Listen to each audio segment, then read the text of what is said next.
What is going on, everyone? Welcome to another episode of Grounded, the land investing show based on the Wholesale Elite podcast. That's a long title, but we're throwing it out there. So I'm with my main man, Isham.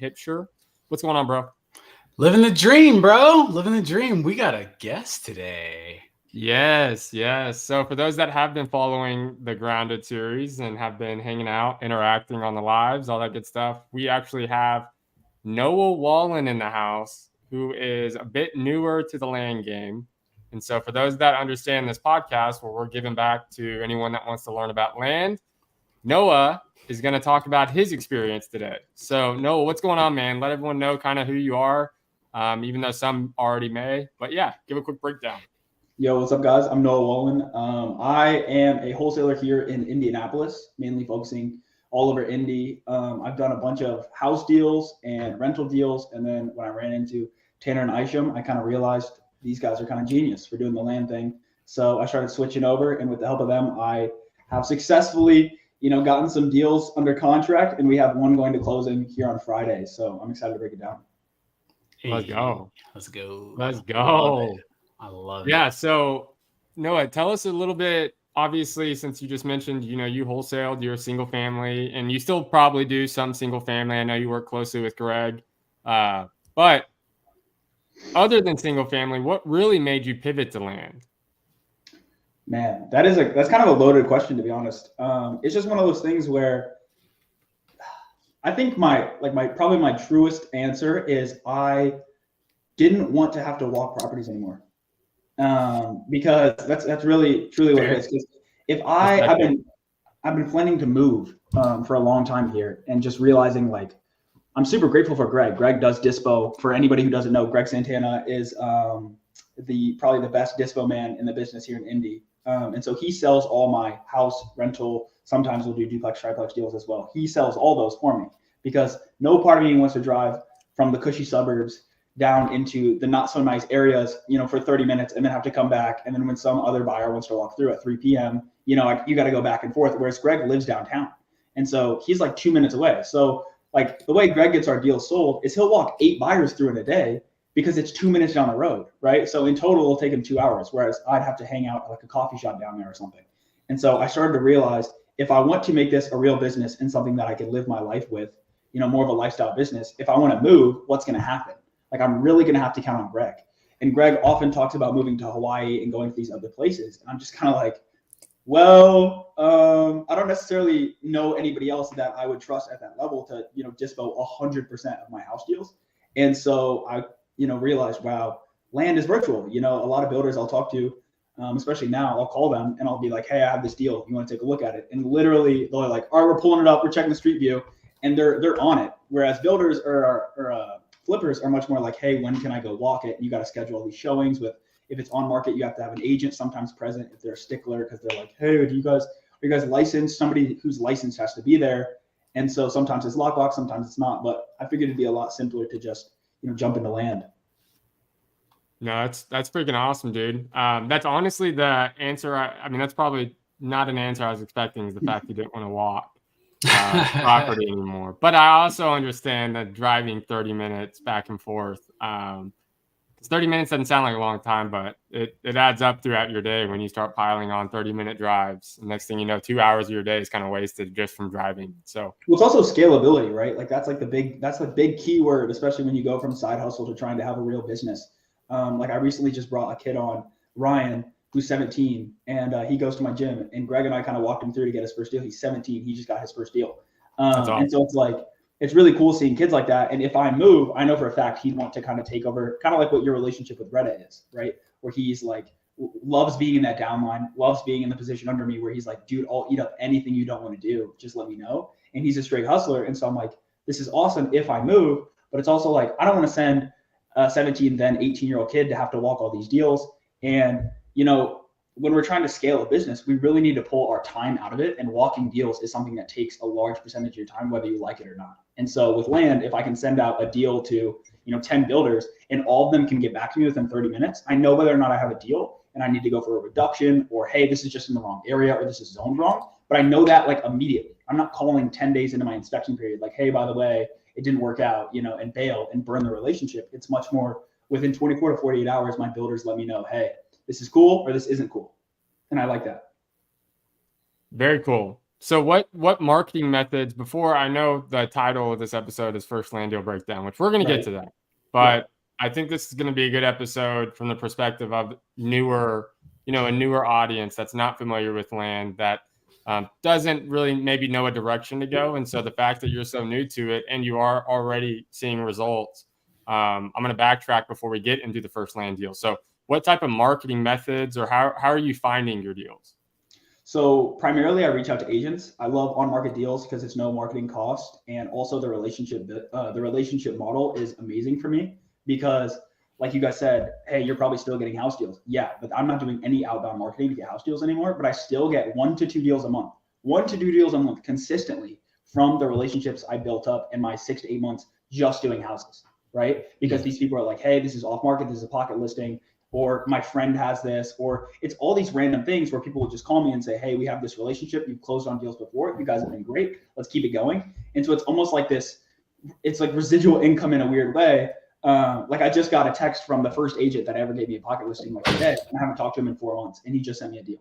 And so it's one of those things where it's like, if people are constantly sending me deals and it costs me no money and no time, like that's amazing. The only, like the downside of that is you can't really scale an organic, you know what I mean? You can't really scale organic marketing because it's one of those things where it's like, it's either kismet or it's not. Somebody either sends you a deal or they don't. And so you can't really pay the bills on that, but it is lovely to get those pops where somebody's like, hey, I just thought of you, right? So I reach out primarily to agents, especially on market, because a lot of on market agents are listing lots for builders that they don't want to have anymore, or they're listing for a friend. And Tanner's told me a million times over the phone. Him and I talk for so many hours about random things with agents. But they aren't really that well versed in land. And that's not coming from a condescending place. I'm not even that well versed in land, right? So, because sometimes I'll have Tanner underwrite a deal with me when I'm not getting the greatest feedback from buyers, and he'll be like, what's a zone? And I'll be like, that's a great question. So it's one of those learning curves where you have to really realize like what actually matters. And a lot of agents don't know that. And so if you can come in with confidence and your sales ability is there, and you can fulfill on the back end because you have, smooth enough relationships with builders to where you can get an answer like that, you can get a deal done. Well, and I think it's important to note with those agents, like you were saying, you should be able to tell really quickly if that agent is versed in land, if they know what they're doing, just based on the description they write for the listing. Right. An agent that knows anything about land, that maybe works with builders, that does land deals, they're going to have the zoning in the description. They're going to have utility info in the description. They're going to have setback, like all this kind of stuff. A lot of those agents will have. And so for me, it's real easy to know, because sometimes I'll have to call an agent to ask a question about one of our deals that's right down the street. And I know real quick kind of what I should be expecting that conversation to be like, just based on what their description is in their listing. But outside of that, I'm sorry. So outside of that, agents finding deals. So you don't do any off market. So we have in the past. I sent out probably $500 to $1,000 worth of texts, and a lot of random things came back, but it was a whole lot of maybes. And before I ever got into on market, and I really started to pick up speed when I partnered with Greg, I had done cold calling off market, and I got 2 deals over 6 months, right? And that's marketing spend. And so every time my mind is like, oh man, on market's weird. I'm tired of dealing with these agents. I'm tired of making these offers. I go back to like, hey, you're not spending any money to get these leads. Hey, you're going to have referral business, right? And also there's pictures, right? How many times when you guys are doing single family, the exact same thing. When you reach out, you're like, hey, what's the condition of the property? They're like, oh, it's great, right? You send your boots on the ground through, and everybody's like, dude, this thing is trashed. Way lower than we thought, right? And so with land, you don't really have that, but the relationship thing is the big thing for me. It's just, I want to know that, hey, if I do a great job with you, you're going to continue to bring me deals. And so I know we'll break down the deal a little bit later, but the deal that I got, the deal that I have that's closing on Friday, I had 3 deals go under contract with this agent. 2 of them got locked up by buyers, and 1 of them forfeited earnest money. And so in my head, I'm kind of like, I don't know if the relationship with the agent is going to be there or not, because I've never canceled on 2 deals with somebody when they were like, hey, here, like he sent me 4 pocket listings that a builder of his just wanted to offload. And I was like, hey, I'll take 3 of them, right? And I had 2 people lock them up. Another one that just wouldn't sell for whatever reason. We can get into that a little bit later. But in my head, my thought isn't, man, I mean, obviously I'm grateful, right? We need to stay grounded with our grounded. We need to stay grounded, with our gratitude. But to be honest, I kind of think I might have screwed that relationship with the agent, because it's a long story, but it's almost like if you're not going to fulfill, they aren't going to bring you that referral business. And they do have short-term memories where they will kind of forget. So if I call on another listing 6 months from now, I can change the relationship. But now for the next 3 to 4 months, any listing they have, I'm probably not going to call them, because they're going to be like, screw this guy, right? Well, I think that it comes down to your relationship with that agent. And I think it comes down to transparency, right? The reason you wouldn't want to talk to that same agent over, and this isn't just to you, this could be to anyone. Because I've kind of felt that way with certain people in our marketplace, right? Not just agents, but also buyers and whoever. And that comes from me not being 100% transparent or honest with them on something. And so I feel guilty for that. And then it ultimately burned the bridge or whatever reason, because I looked even worse when the deal didn't happen because of XYZ. And I just wasn't upfront with them from the beginning. And so that's what makes me feel guilty for not moving forward or, wanting to contact them again. But outside of that, there's a lot I want to jump into on this episode. So we kind of got into why you choose agents over off market, right? From being new to land. But now I really want to talk about your first deal. So walk everyone through how you got your first deal. Let's start with the acquisition side. So where'd you find it? How'd you find it? All that stuff. Yeah, so it was on market. It was listed for, actually, let me back up. So the way that I do acquisition with on market, and this is a template that anybody can steal. This is literally the template that got that 17-year-old kid his first deal within 3 weeks, is I will do all my underwriting at night. Because when I want to do activities that when I can't pick up the phone, I want to do money making activities like all the admin work. And I don't want to do admin work at 2 p.m. when I could be banging the phones, right? So I will do all my underwriting on market. I'll go on Zillow, whatever, put in land and look for, the square footage. So I put, I believe, probably minimum of 3,000 square feet, just knowing my market. And then a maximum of, I think it's a quarter of an acre. It's like 10,400 some square feet, right? And I went in and I immediately underwrote everything. So my first comp that I looked at was new builds in the area, right? And we did the completely average ballpark of like, 10 to 20, whatever that, right? But the comp that really matters to me is I don't really care what the new builds sell for. I just want to see that there is new build activity. And then I looked at lot comps in the area. So I wanted to see what things were selling for, and then what happened to those. Was that a neighbor buying it to put a garage on it, or was that a builder, right? Because those two people are going to pay two different prices. So I just went on Zillow, underwrote literally every property in my market in one day. There were 200 listings. I did it all in one day. It took me maybe 3 hours. And then every single day I would make as many offers as I could, right? So the industry minimum is 5.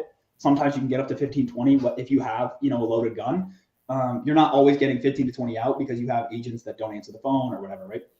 So I reached out to an agent that had a listing on market, and I lowballed the absolute hell out of him. He had a lot listed at 100,000. I think I said I'll give you 30 or something. And he laughed and he's like, you're a player. I like it. I'm going to get your email. And people ask for your email all the time. You guys know this with agents. They're like, hey, let me lock you in. And it's like, cool. You have me in your Rolodex. Yeah, now I'm going to get scammed. Yeah. Yeah, exactly. So I pretty much gave my email. The guy, the next day, he sent me, I think it was 4. He sent me 4 lots. He's like, hey, these are all off market. Let me know what you want. And let me know what you think. No price.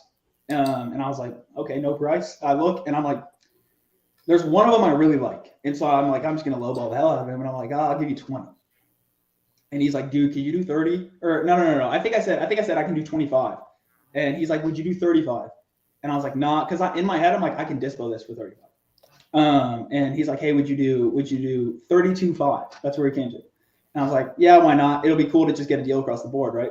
So we go under contract, and then I immediately start the dispo process. So if you want to talk about dispo, we can do that. Well, yeah. So just to recap, so there was a listing from an agent. You contacted that agent, lowballed the shit out of that lot or that deal. Right. Sure enough, that agent was like, okay, this guy, you must have had a good conversation with him, something where he recognized okay, even though he lowballed the shit out of me, he could be a good, resource, right? So the next day after you got your email, he sent you these 4 deals. So now you negotiated, got it under contract. So what was that disposition process look like? Who'd you contact? How'd you contact them? All that good stuff. Yeah. So I had actually bought a course earlier in the year that had said, hey, go on all these big builder websites, like these union builder websites, right, where they're going to list out every builder in your market and call them. And I just got a bunch of gatekeepers. And so I was kind of, I don't want to say nervous, but you're kind of apprehensive going under contract, like, shit, I don't know who I'm going to talk to, because the majority of the people I spoke with were receptionists. And they don't have any decision-making ability, especially when it comes to like the intricacies of whether or not you can build on this lot or what the width is or all this random stuff, right? So I was like, you know what, how would I find buyers for a house? And so I just backward engineered. I put in sold on Zillow, right? Put in 2021. I think that's what it was. It was 2021 or newer, sold within the last 12 months. And then shout out Jerry Norton, because we now have PropWire. So I'm able to get like batch leads information for free. And so I copy and pasted the sold comp like right in that area. I tried to be as close as possible. And as I would call people, I'd work my way out. But I would copy and paste that address. I'd put it into PropWire. And then when the address would pop up, I click on it and I go to history. History would have the last seller and buyer transaction, and the seller would be a builder. It would be an LLC, or it'd be a builder's name. And I would copy and paste that LLC name and I put it into open corporates.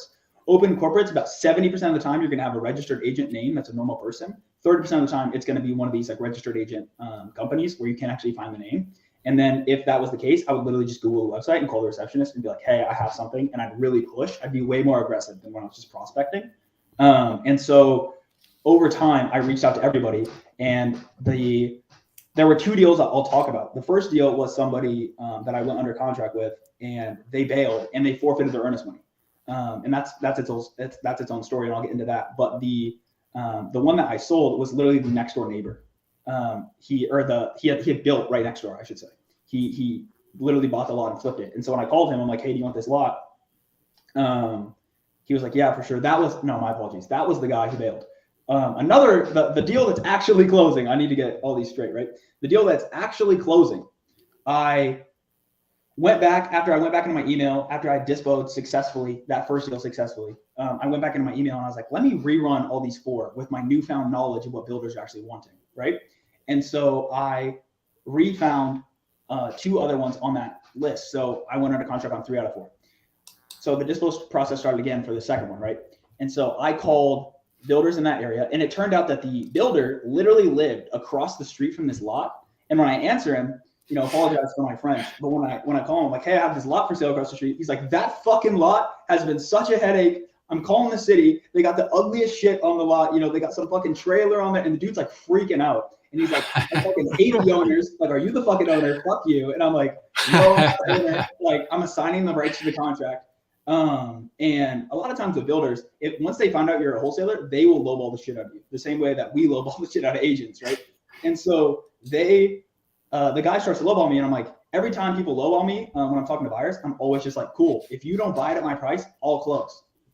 Like, I'll take it out myself because I know what a good deal is, right? And it's this like false flag confidence, but I'm just like, hey, I'm putting it all on the table. I don't need you, right? And so every time I say that, their offers generally start coming up, right? And so this guy went under contract I think the next day, because he didn't need to go drive past a lot or look on the street view. He's looking at it from his garage, and he's like, this is a piece of shit, and I need to get this thing fixed. So I want to backtrack just a hair real quick. So that's what when you're talking about the receptionist, right? You're calling the union company, whatever, these major companies, right? These builder companies that you can Google. Right. So you mentioned that you were a little more aggressive with those receptionists, right? Right. So what does that technically entail? And like, so how would that conversation go? Like, what are you saying to prove, or I guess be a little more aggressive? Yeah. So the original conversation I was having when I was literally just prospecting to see if builders were, going to entertain a relationship, was a lot more like, hey, I'm a wholesaler in the area, trying to be super kind, right? My same strategy I use with agents, just be super nice, be really likable, and everybody will give you a benefit of that. And so I went out of my way to be super sweet, and 50% of the time they get back. Sometimes they would, sometimes they wouldn't. But when I had a deal, I'm like, I have a deal here. I'm like, hey, I literally saw you guys build on this address, because you guys have relationships with builders, right? I've never really had a conversation with a builder before this, but in my head, I'm like, I know for a fact that when they sell a new build, everybody in the office is excited, right? And so I call the receptionist, and if I drop that address name, it'll show, hey, this guy knows what you're talking about. So say it's on like 123 Main Street, right? We always use that example.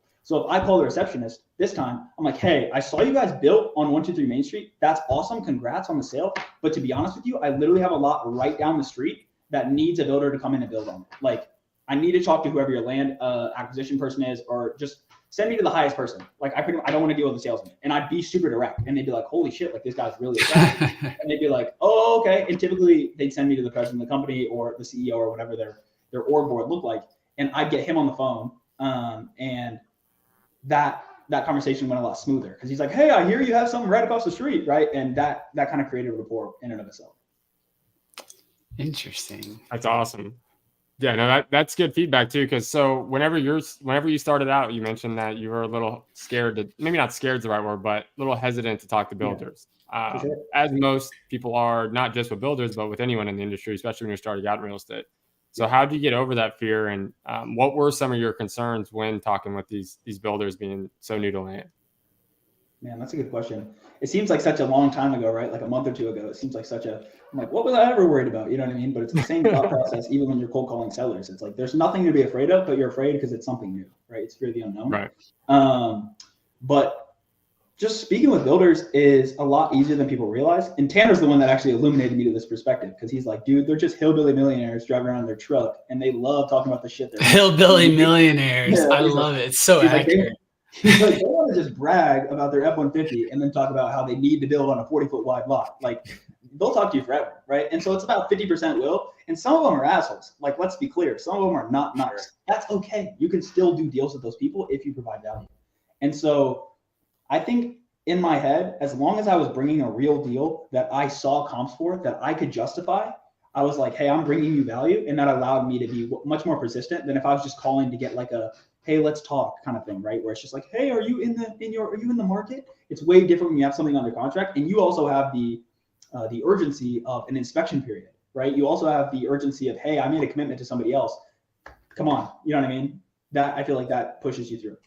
So what did some of your conversations sound like then? Like it's ring.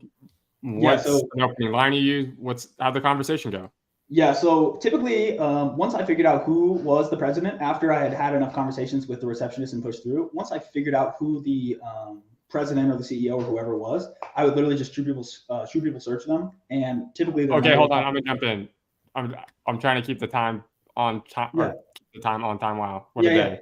I'm talking just generically, whether it's the president, whether it's just a normal builder you call. Like, what does that conversation with you look like? Yeah, it's like, hey, I saw you guys are you the builder that did this over here on 123 Main Street? And they're like, yeah. And I'm like, cool, I have a lot right down the street. Are you guys still building? And some people said yeah, some people said no. And if they said yeah, they'd say, hey, where's it at? Right? And I knew if somebody was interested when they started asking me more questions. Nobody asked me, surprisingly, nobody asked me about water and utilities. Everybody just asked me about dimensions. People are like, how big is it? Right? And so if I said square footage, they'd be like, cool. But I really get them when I know the dimensions. They'd be like, oh, it's got those dimensions, right? So yeah, it was really a super short conversation. It's literally, hey, are you still building? Because I have a lot right down the street from where you just built. And they'll be pretty transparent. They want to get in and off the phone too. Yeah, absolutely. And so you're saying these conversations can be short? You don't have to grill them with questions? Yeah, the deal that we're selling, I literally had one conversation with them that was probably 4 minutes long. Everything else has been text and email. Beautiful. Yeah, so you're not even asking these builders too many questions then. You're literally just saying, hey, are you looking to find another lot to build on? Yeah, I am. All right, cool. Here's the info. Right. That's essentially what it sounds like, right? Yep. That's awesome, dude. Crushing it. So, were you saying something? No. I'm just enjoying this, man. I'm a fly on the wall in this combo. So what are some of the things then maybe because you, like I said, you do a unique method, right? You're wholesaling land on market. That's not what we teach. That's not even what we do. We're familiar with it. We can do it, but we don't, right? So it's intriguing to have you on because when people are starting, they may not have a lot of money to go spend on marketing methods and marketing strategies and software and programs and yada, yada, yada. So what are some leverage points or maybe negotiation points you try to use when you're negotiating with an agent for a land deal? That's a really good question. A lot of times these lots have been sitting forever. And agents are used to a house turning within, their conversion on getting a commission is 90 days at the latest, right? And the majority of these lots are sitting for 100+ days. And so like literally I got a text from an agent I made an offer on like 2 weeks ago, and she came back and she's like, I told her straight up, I'm like, hey, I'm gonna wholesale this. I have a buyer, right? And she was super anti until I was like, this thing has been listed for 140 days. Like, good luck, right? And once you put it like that, and you're like, you just have to break the fourth wall. Once you're like, you stop going from B2B, like business to business, and you start just going person to person. That's when you really start getting things done, because you're able to call bullshit. You're able to be like, hey, you're not selling this thing. Like, listing this thing on Zillow has done nothing for you, right? You've price reduced 3 times. That's exciting, right? And when you're able to be stern with them and be like, hey, look, like, I can help get this deal done. I know you're tired of dealing with this guy who's freaking super unmotivated. He just listed his lot just cause. Like, if you want to get it sold, let me know and we'll get it sold, right? And a lot of times agents respect that. And they're like, man, this guy's probably going to be a little bit lower, but he's going to get it done. So it's still the same model as direct to seller, right? It's like, why would they take a lower cash offer than listing on the market with an agent? Speed and convenience, right? And so if I come in and say, hey, I'm going to be fast, I got a 10-day freaking inspection, right? And we're going to close in 21 days or 30 days or whatever it is, right? And it's way more convenient for me to go call the builders than them. And I didn't realize this in the beginning, but not like, no agents call other builders. They just list it. It's like posting it on Instagram and then being like, I hope people like it. It's like, the phone. And so if I'm willing to take over where they left off and add a cherry on top, I'm more than happy to get fed, right? That's good. So do you find a lot of agents in your market, do you find a lot of agents listing lots or land for end users? Or do you see a lot of agents that are trying to price their listings for builders? That's super funny that you say it like that, because it's the same conversation as when we talk about like houses that are definitely fix and flippers, right? And we come in and we give them a realistic offer and it might be 50,000 below ask, right? And they're like, well, we're just hoping for an owner occupant. I'm like, yeah, keep hoping. It's the same thing with these guys, right? They're like, well, somebody will come in and build. I'm like, yep, in 8% interest climate, somebody's going to come out here and build, their custom home. Awesome. So you're leveraging, the biggest thing you're leveraging, it sounds like, is the time, right? You're saying, hey, Mr. or Mrs. Agent, I see you have this listing for this lot that's been active for 127 days, right? That's the biggest leverage. You're not going in and saying, hey, this needs to be cleared. This needs to da-da-da-da-da. You're simply just saying, hey, if you want to sell this thing, great, I'm your guy. If you don't, keep it moving, right? Well, this is also like my first little process, right? You guys are much more nuanced with like, hey, what's the wetlands? You know what I mean? Like, you guys get into the nitty gritty. Whereas me, I'm just kind of like a bull in a china shop right now. I'm just trying to see how many things I can knock over and what I can walk away with so that I can start implementing that, right? Because if I just go out and start a bunch of random shit, I'm going to have to put out fires. And when I put out fires, I'm going to learn what that actual process looks like, as opposed to being so afraid to like, break a nail. Like, I'd rather just run through it. And like, even if I come off bullish or I come off very like aggressive, I really don't care, because I just want to see what works. And especially when dealing with agents, like, this must be prefaced, right? It's not like every call I have with an agent is like this guy's a go-getter. I'm going to send him some freaking pocket listings. 99% of the time, they're like, no, that's a retardedly low offer. Leave me alone. And like, you never talk to them again. And like, you look at their listings and you're like, I know I'm not going to call this guy because this guy's 60,000 above and he doesn't even present the offers, right? So I'm just not going to call him anymore. That's what the majority of it is. But you're looking for those, you're looking for that needle in the haystack. And with land, it's a lot smaller than houses, right? If you've tried to get an on-market deal, run the Astro flipping model, right? And try to talk to agents to get a house, you're making 100, 200 offers to get one deal, to make 5 to 8 grand, right? With land, you can make 5 to, I'd say 8, 12, 15, depending, right? But your offer number is way lower. Like, I got my first deal within my first 12 offers. Like, imagine somebody said that with like a house. You guys would be like, where the hell? Like, you know what I mean? Where are you guys digging? Land is just there's no action.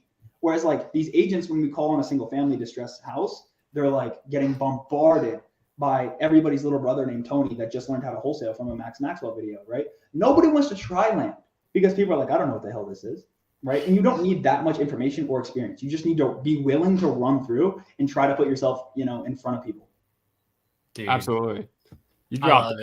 I would say you dropped some gems there. The bull in the china shop is that's a good one. That's a good analogy to use, because essentially that's what you have to do in my opinion in land. Because you can totally get analysis paralysis with land. It may seem so simple on the surface, but once you actually start digging into it, you're like, whoa, there's so many little minute things that can factor in on a land deal. And so that's honestly a struggle that we're running in our business. We're trying to simplify a little bit more than we have in the past because of that. It can get super nitty gritty.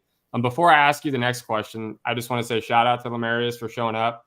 400 lots in Lehigh Acres of Florida. Lemarius, you should have no problem finding 400 lots. Just make sure you're getting them at about $10,000 because all those lots sell for $25,000 to $35,000, and you want to make sure you're wholesaling those deals at around $20,000, so you're lower than everyone else because there's hundreds of lots listed on the market right now in Lehigh for like $30,000. So, but that's awesome, dude. Keep it up, Lemarius, and appreciate you showing up to every episode and seeing your name in the comment section. But Noah, back to you. So what are some struggles you are currently dealing with in your land business? Yeah, so the indie market has kind of shifted, especially because we're such a, I wouldn't even say a secondary market. We're much more of a tertiary market. We don't really have that much population growth. And so when the getting is good, when we got those 3% interest rates, people are loving to build, right? But right now, people are just not building, right? And if they are, they have so much shit sitting. And so that's kind of why, like, I'd like to talk about the second deal, if that's cool, to just kind of tap onto that. So like the first deal that I went under contract on fell through. So I found a buyer literally from the first day, and I negotiated a $7,500 assignment fee. He put in $5K EMD the next day. And then we were set to close on the 14th in my original contract. And he's like, hey, I'll put down EMD today if you can get that extended to the 18th. And I'm like, say less. I'll call the agent right now. And I'm like, hey, we're going to put down EMD tomorrow. Can you guys, which was sooner than my 10-day inspection, right? Because most of the time when I'm doing on market, I'm saying, hey, I'll put down earnest money at the end of my inspection, right? And it's kind of annoying in the beginning because it seems like, such like a nuanced thing, but if you just push for it, they'll give it to you. And so literally the second day I'm like, hey, we're going to put down EMD. I'm serious. Like, we're good. Can you push it to the 18th? He's like, for sure. So I wake up on the Monday of the 18th and the buyer texts me, hey, will you push it to August 25th or September 1st? And I'm like, what the hell? We already pushed it once, whatever. And so I just assumed because the agent had been super, lottie-dottie, he just didn't really respond to my text. He'd like read my text messages, and then 5 days later he'd call me and be like, what do you need? I never saw this. And I'm like, you read it on Thursday, dog. But it's hilarious. But I had that buyer ready and he kept pushing. And so I got it approved that we could push to the 25th. And I'm like, hey, look, man, like, they're not going to let us push again. And if you do push, they're going to forfeit EMD. And he's like, no problem. And I wake up on Monday of the deal was supposed to close on the 25th, like I said. So I wake up on that Monday to a text. Hey, Noah, would love if you could push this back to September 15th or structure some kind of a seller finance. And then he's giving me like all this, and this sometimes happens with builders because they are odd guys, right? It takes a lot of weird chemistry in your brain going on to be like, I'm going to build some houses right now. So this dude texts me. He's like, hey, I have a free and clear rental. I'll give it to you if you can just get this pushed back. And I'm like, what the hell is this? Like, what is this, right? And so I know because from the tone of the agent, right? I'm like, my main goal dealing with agents is to never break rapport. Because the moment you break rapport, you lose referral business. I'm trying to stay in that groove of, hey, we're friends, we're getting this deal done, we're helping each other out professionally, and we can joke, right? But the moment I break rapport once, it's way harder to come back together and get that Velcro back. So from me asking to push twice, the agent was kind of pissed. And I'm like, if I ask, he's going to say no. And so I was like also kind of annoyed, especially with talking to Greg. I'm like getting some ideas. I'm like, hey, should we push? Should we not push? And he's like, this guy sounds like he's not even going to close. Like, if I were you, I'd just tell him, hey, EMD is going to be forfeit if you don't close. Let us know, right? And the guy's like, okay, understood. I'm a salesman. I'll up it by $1,000. I'll up it by $1,000 EMD, or I'll up it by $1,000 closing price if you extend it. And I'm like, no, we need to close. Let me know. Literally, I go to the gym that night. I get an email with his lender on it, my title company, and me on it saying, hey, I forfeit EMD and we're out. And I'm like, what the hell? So the next day, title wires me the difference, right? Because that's kind of how we do contracts, where we make a buyer put in $5K EMD, but my original agreement with the seller is $1,000 EMD. So the seller gets $1,000 and I get the $4 for my time, right? But I felt really shitty. Like, I'm a super empathetic person, and I felt so shitty taking his EMD. I'm like, you provided zero value and you got paid off of somebody else's loss. Like, it felt like shit. And so I did everything I possibly could to sell the deal. But as I started going back to what are the troubles right now, right? I started reaching out to other builders. I'm like, hey, this is the best lot out of that 4 that he sent me. I can get this thing sold. Everybody had the same response. Everybody's like, go from sold. You're looking at comps right now, bro. That's cool. Go from sold to for sale. And I'd look in that same area and they'd be like, you see those 6 red dots right there? And I'm like, yeah. They're like, those are all mine. And I'd go on PropWire and I'd like literally type in the address. I'd go on PropWire, look at who owns them, and it's the same people. And then I'd go out and it'd be this, cluster of homes, because they're not building one at a time. They're buying 4 lots at a time in one neighborhood and coming up because their construction crews can hang around, right? And so I'm like, fuck. And I reached out to, I probably have talked to, I don't know, 100 builders in my market. Like when people say, hey, have you talked to everybody? I'm like, I've talked to everybody, dog. And everybody's saying the same thing. Hey, Q4 through Q1, we're done. Like we're taking a break. Things are sitting, nobody's buying. And I had some of my biggest builders that like I'm huge fans of, as just, I look at and I'm like, dude, these guys are killing it. Be like, man, this track home job I just got bid on. I hope this carries me through the winter. And I'm like, fuck, that's some like hectic language right there to be like, I hope So this carries me through the winter. What are they saying specifically though, why they're not wanting to buy or build? Are they giving reasons behind it? Yeah, so they're pretty much saying that interest rates are way too high and that stuff is sitting for way too long. Okay. So that's why they're wanting to wait until the end of Q1 next year. Right. So like Tanner, if you buy a house 2 years ago for 4% interest and it's an okay house, are you going to want to go buy into or move into a new build at 8% interest? No, you're going to wait until the rates come down, or you're going to wait until the Fed. Unless I got that cash, boy, then I don't care. Facts, I know you do. I know you got that. No, you're right. No. So what are you doing though to combat that? Because I mean, if no builders are building in your market, I mean that's a problem. Your business stalls, right? So what are you doing to counteract that? Yeah, so I've had a couple of referral deals I've needed to deal with this week. So my attention really hasn't been on land, but I've been trying to take a step back and zoom out and be like, okay, where can I go and where can I grow? Because I think it's a lot easier for us to just be like, I can hop into this market and make money in the next 2 months. But it's also like, I don't want to jump from market to market, right? Like I want to really put down roots and figure out, hey, where can I have relationships and where can I get deals done consistently? And so I've been really trying to figure that out. And it's a tough process because Indy is cool. Indy's my backyard. Indy is a very simple, everything's flood zone X. Let's just say that, right? Everything's super simple. Like, especially with the city, nothing is septic, everything is sewer. Like all the stuff that you guys talk about, all like the Anthony Pappas, like extremely deep understanding of what builders need is the simplest place here. But anytime I try to go into Nashville, they're like, oh, well, the grading is off. And I'm like, what the hell is grading? Or like you go to Florida and everybody and their brother is in Florida. And you're just like, so I'm really combating that right now. And to be honest with you, I don't have an answer. And I think it's cool to show like the vulnerability of entrepreneurship when it's like, hey, when you have to pivot, you don't always have an answer. So here's kind of something I would think about doing. And this is where I go. I'm putting myself in your shoes right now. If I'm in Indy, okay. The builders that I currently work with, it seems like most builders are slowing down because properties are sitting on the market, right? So it sounds like some of these builders either one need to pivot to a build to rent situation until the interest rates come down and then they can sell. I don't know how Indy is though. That's what a lot of our builders are actually doing right now. They're still building the normal house that they would build to sell, but now they're just converting it into a long-term rental until the interest rates go down and then they can sell it and get their equity back, right? So for you, what may be a good option is to look in your market for not for sale or sold, but what's for rent, and then see if there's any new construction, single family or duplex that's for rent, and call those owners. Because those owners, whether they are the builder or they're not the builder, they're willing to buy a new construction and use it as a rental. So sometimes it may be a builder, sometimes it may be an out-of-state investor, sometimes it may be an investor, but regardless, they're willing to put the money down to buy a new construction and turn it into a long-term rental. So that's an option I would look at. So how that may go is just simply, again, go look for rentals that are active and call those owners. And they may know the builder that built the home, and they may be willing to do the same thing over and over again, because one, that builder is going to know they can sell that deal. Two, that investor knows they can have add another rental to their portfolio, and so on and so forth. And so that's just an option. Take it for as you want, but that's where my mind goes. Right. Because just like in single family residential for wholesale, again, builders want multiple exit strategies. At least most builders do. Some builders are okay with throwing it on the market and just letting it sit. But as of right now, I don't know too many either. So that's just an option to think about. So you wouldn't suggest trying to switch markets? You wouldn't suggest trying to pivot? I mean, if you've already built relationships, no. But I will say, and we kind of had this conversation earlier until I told you to shut up so we could save it for this podcast. Disrespectful.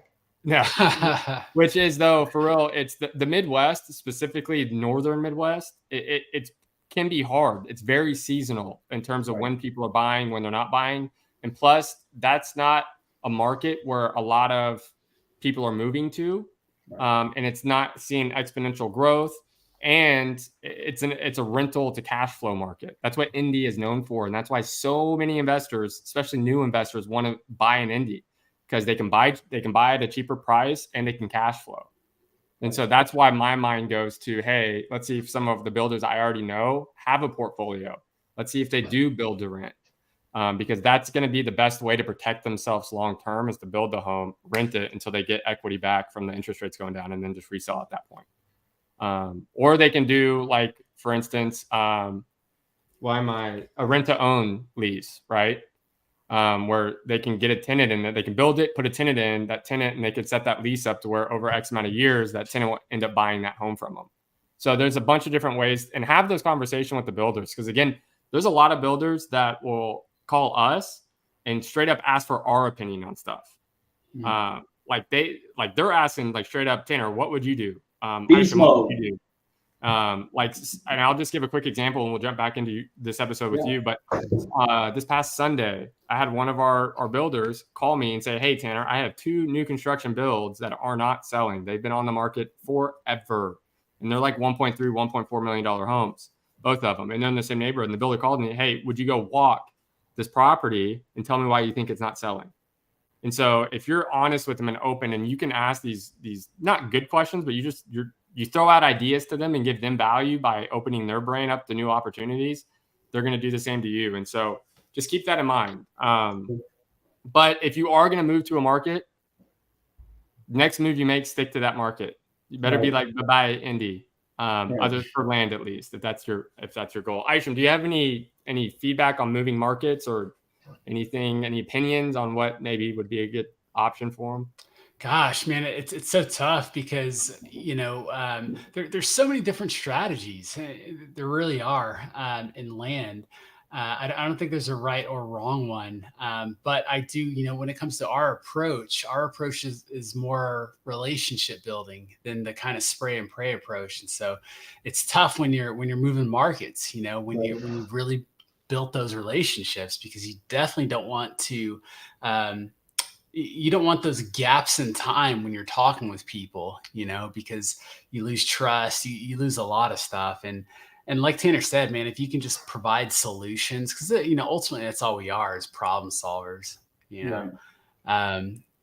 become way more valuable to them. And then they just start bringing you crazy stuff that you both can make money on. They'll start coming to you with ideas. Like we're doing some stuff where we're holding dirt for builders, where we're actually acquiring the land, and we're partnering with them on the build. And instead of splitting instead of making a 20, 30K assignment fee, we're looking at a 6-figure plus, a few months down the line. And that's all from just bringing value to these guys and earning their trust. And so moving markets, man, it's totally your call, but I would definitely look into I just interviewed Andy Wrong not too long ago. And he said, I don't look at things as pros and cons. I look at them as risk versus reward. And so I would just kind of consider that avenue.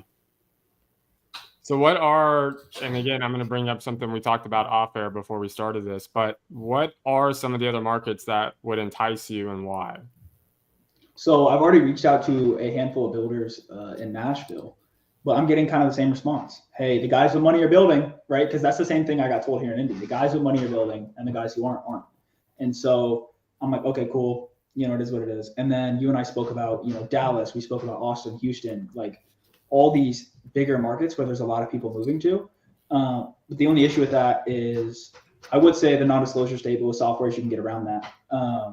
But when I was looking at other markets, even today, just trying to like really figure out, hey, where do I want to plant my feet? You see that the majority of the new builds are tract homes. Like they're not spec. Well, I was going to ask, so while we're kind of wrapping this up, I was going to ask you, what's the average price range you're selling your deals to? Like, what are these builders typically trying to sell their homes at? And what's the price range I guess these homes are sitting on the market at? Like 350 to 600. Okay. So that's what I am learning over like really recently, is that that's the kind of the price range that's being affected the most by the interest rates, because Right.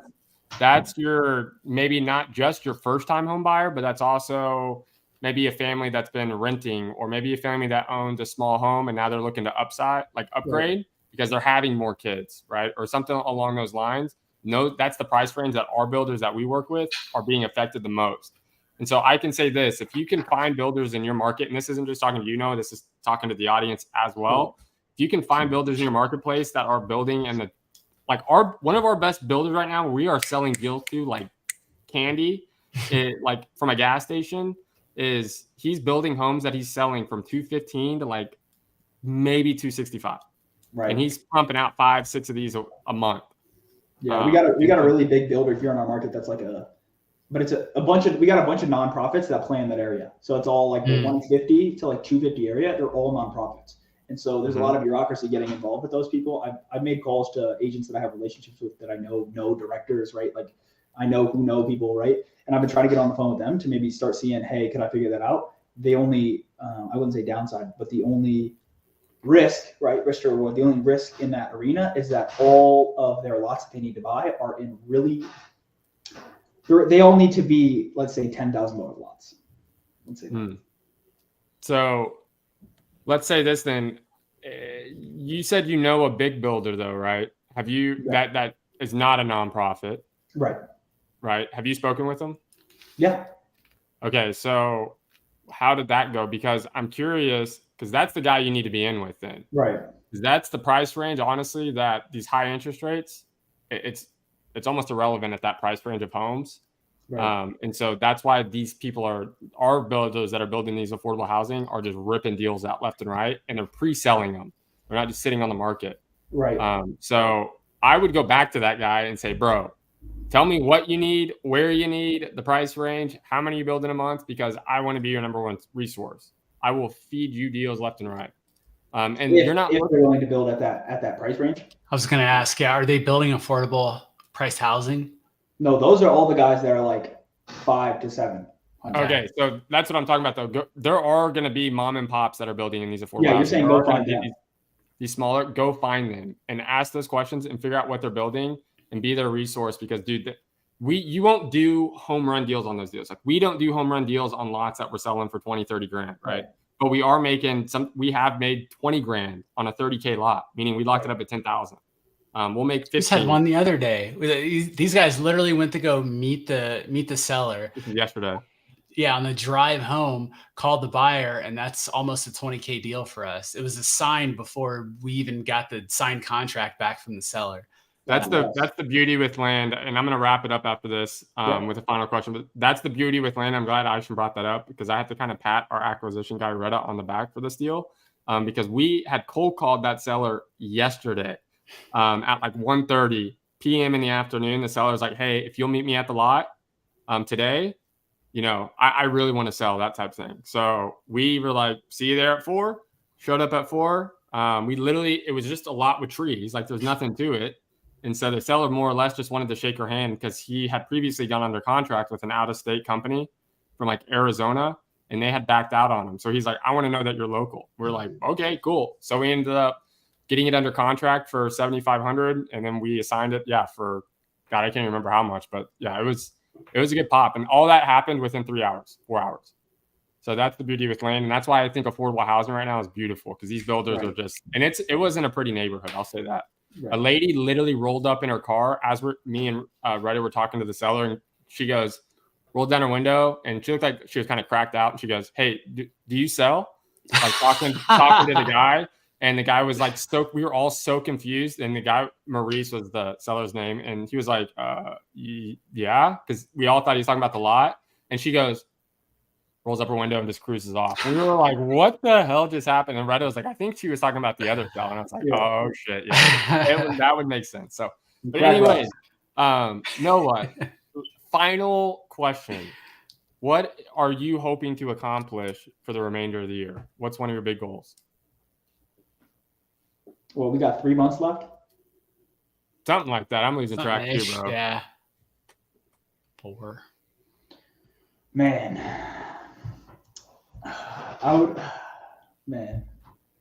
I What do you want to get done in this last quarter? Yeah, this last quarter. I would love to find a place to really like to sink in, because it feels like this whole year has been very like, there's been a lot of success, but it's been on this like very shaky foundation of like houses from agents and a referral deal here. And it feels like I'm getting handed gifts, but it's not like I can go out and like multiply the gifts, right? It's not like it's not like we talked about this last time, like creating a machine where it's like, if I spend $1, I can get this lead back that pays me X, right? And so it's much more about, I really just want to know where I can go hard, right? Like I have a warrior spirit and I love getting out there. I'm real good at the sales process. Like I've really pretty much mastered how to speak with, either sellers or agents, and my sales skills are phenomenal. I'm just at the point now where it's like, I don't know where to like land, right? I don't know where to go hard, right? And so when you have that energy of like, you need to dive really deep into something and you don't know where to go, you kind of get lost, you get scattered all over the place. And so that's why this has been such an interesting venture, even just into knowing myself, is like learning more about myself with this experience is just being like, I see how many directions my mind gets pulled into. Like, well, you could always do this or this or this, right? You get shiny object in a million ways. And it's almost like difficult to sit yourself back down and be like, no, we're going to do this and we're going to go here, because there's so many options. And especially with the internet, it's like, there's a million, like once you make money online, it's one of those things where it's like, there's a million make money online strategies. You know what I mean? There's a million ways you can monetize online. And once you get through that like fear of like, wow, like once you get your first wholesale check, you realize wholesaling is real, right? And like, we have all taken information from an online source and learned how to monetize it. Like not that many people can say that. And I'm sure, in the gig economy within the next 10 years, the majority of workers will be on that kind of freelancing kind of vibe.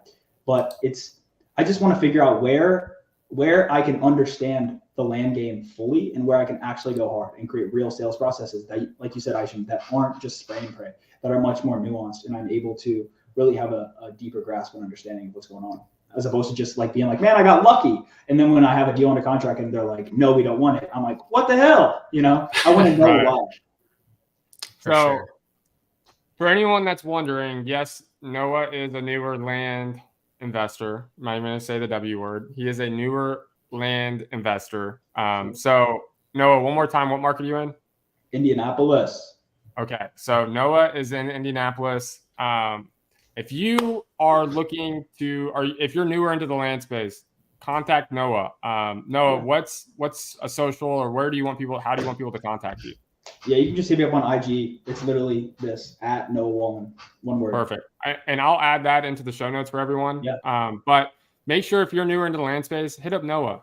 He's maybe only, 100 steps further than you, but Noah's actually done some deals. He's had some experience. He's talked to people. He's taken action, right?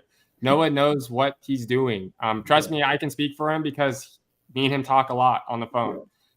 And so make sure you're hitting up Noah, ask him questions. He's willing to help, guys. He really is. So outside of that, we greatly appreciate everyone that's been showing up to the Grounded series, that has been participating, that's been interacting, has been DMing, questioning, all that good stuff. So we are live every single Wednesday at 3 p.m. Central Time, and we go for about an hour roughish. So make sure you keep showing up, showing some love, subscribe, like, all that good stuff. I'm not going to be super cheesy with it. But Isham, any final words for the audience? No, we got another podcast to do. We do. So no, good talking with you, man. Good seeing you. And for any of you who are listening and not on video, Noah's a pretty handsome cat. You got to go check out the video. Good looking. Hit that notification bell while you're at it. Yeah. That's right. Help the algorithm. Is that what they say? Anyways, all right. Smash that like button. Come on now. But all right, y'all. It's been real. It's been fun. And we'll see you next week. It's been real fun on Grounded.